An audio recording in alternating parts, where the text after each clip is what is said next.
आया कि बात चली है इसलिए।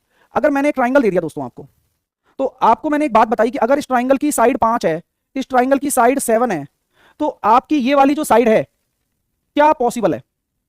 बस पहले तो ये बताओ। मान लो ये ट्राइंगल मैंने बनाया, ट्राइंगल मैंने बना दिया, और मैं आपसे पूछ रहा हूं कि अगर ये 5 है और ये 7 है, साइड भुजा दे रखी है, तो वो वाली भुजा क्या क्या हो सकती है, तब जाके ट्राइंगल बनेगा। और 5 के डिफरेंस से तो ज्यादा, और 7 और 5 के अंतर से कम होंगी। यानी कि आपकी वो जो भुजा होगी, तीसरी वाली भुजा, वो 2 से 12 के बीच में होगी। क्या 2 पॉसिबल है?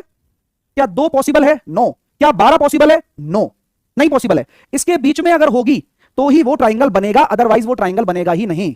चलिए, यानी कि क्या अपनी मर्जी से कोई भी भुजा हम नहीं रख सकते। जैसे कि आप सोचो कि 5, 7, 13 रख दूं, क्या ये ट्राइंगल पॉसिबल हो पाएगा? कभी जिंदगी में नहीं हो पाएगा। तो पहली बात तो ये चेक करना भी जरूरी होता है। कई बार पेपर में एरिया ऑफ ट्राइंगल दे दिया और 3 भुजाएं दे दी आपको, अब वो ट्राइंगल ही नहीं है।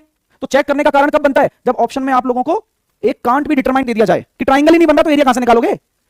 ये बहुत अच्छा पॉइंट है। एग्जामिनर भाई डाल देना, एक CND डाल देना बस। हाँ, बहुत सारे बच्चे गलत करके आएंगे, और गलत नहीं करके आएंगे तो टाइम वेस्ट हो जाएगा। वरना समझदार बच्चा क्या करेगा? भुजा चेक करेगा, एरिया निकल ही नहीं सकता। जब ट्राइंगल ही नहीं बन रहा तो भाई साहब एरिया कहां से निकालोगे? अगर आपको ये भुजाएं दे दे तो एरिया नहीं निकल सकता भाई। ठीक है भाई, एक तो ये आपका कंसेप्ट क्लियर हो गया। अब मैं आप लोगों से एक बात पूछना चाहता हूं, ये कौन से टाइप का ट्राइंगल है? टाइप ऑफ ट्राइंगल मतलब इसका प्रकार क्या है, बात कर रहा हूं ना। अब तो ये वाला तो एक कॉन्सेप्ट क्लियर हो गया, लेकिन इसमें मैंने आपको 4 ऑप्शन दिए हैं कि अगर मुझे भुजाएं पता हो तो मैं आपसे वो थोड़ी पूछूंगा जो आप सोच रहे हो कि विषमबाहु है, समबाहु है। नहीं नहीं नहीं नहीं नहीं, यही तो बात है भाई साहब। इसी को तो कहते हैं डीप रिसर्च। एग्जामिनर देख भी रहा है, चिंता नहीं करना। अरे बहुत बढ़िया भाई साहब। एक बच्चा कह रहा है राइट एंगल है। एक मैं बेटा तुमसे पूछा ही नहीं, जो तुम चाह रहे हो मैंने वो पूछा ही नहीं तुमसे। मैंने विषमबाहु पूछा ही नहीं है। मैंने तो तुमसे जो पूछा है वो बताओ मुझे आप। तुम्हें दिक्कत आती है ना ज्योमेट्री में, वो दिक्कत दूर कर रहा हूं। सवाल आएंगे इसके ऊपर, पॉइंट पॉइंट के ऊपर। हाँ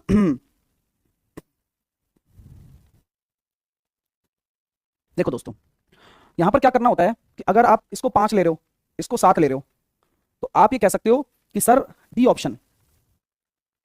हाँ, आप क्या बोल सकते हो बेटा? डी ऑप्शन बोल सकते हो। क्यों बोल सकते हो डी ऑप्शन? क्योंकि अभी आप जज नहीं कर सकते, अभी आप जज ही नहीं कर सकते। जब आपकी एक्स की जो वैल्यू है 2 से 12 के बीच में है ना, तो आप ऐसे नहीं बता सकते कि कौन सा है। हाँ, अगर आप ये कह दो कि ये ट्राइंगल मेरा यूं है, 5 है, 7 है और 3 है, तो ट्राइंगल पॉसिबल है। हाँ पॉसिबल है, क्योंकि 2 के बाद वाली भुजा आ रही है। तो ये ट्राइंगल कौन सा है? अगर मैं यहां 3 ले रहा हूं तो ये वाला ट्राइंगल कौन सा है? तो ये वाला ट्राइंगल कैसे चेक करते हैं, ध्यान से देखना। सबसे बड़ी भुजा पकड़ ली, उसका स्क्वायर कर दो, कर दिया, ठीक है। बाकी की 2 भुजाओं का स्क्वायर कर दो, ऐसे कर लेते हैं। बाकी की 2 भुजाओं का स्क्वायर कर दो और सबसे बड़ी भुजा का स्क्वायर कर दो। ये काम, बाकी की 2 भुजाएं जो है ना, सबसे बड़ी भुजा का स्क्वायर कर दो और बाकी की 2 भुजाओं के स्क्वायर का सम कर दो। तो ये आ रहा है 25 और 9, 25 और 9 34, और ये कितना आ रहा है 49।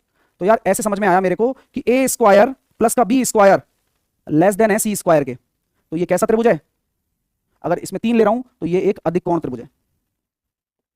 बहुत अच्छा कॉन्सेप्ट है, शायद बहुत सारे बच्चों को ना पता हो, बहुत ज्यादातर बच्चों को नहीं पता होता, फंस जाते हैं।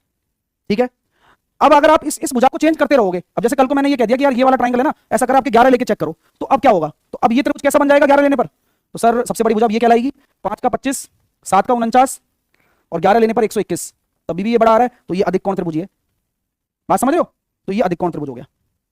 और आप कहते हो सर मान लो 11 की जगह मैं ले लेता हूँ 7, तो 7 भी ले सकता हूँ वैसे तो। हाँ, तो फिर बड़ा छोटा नहीं पता चलेगा, अब 8 ले लो चलो। तो यहां पर ये कैसा हो जाएगा? 7 7 49 और 25, 49 और 25, 64 से तो ज्यादा ही जा रहा है। तो ये कैसा हो जाएगा? एक्यूट एंगल ट्राइंगल हो जाएगा,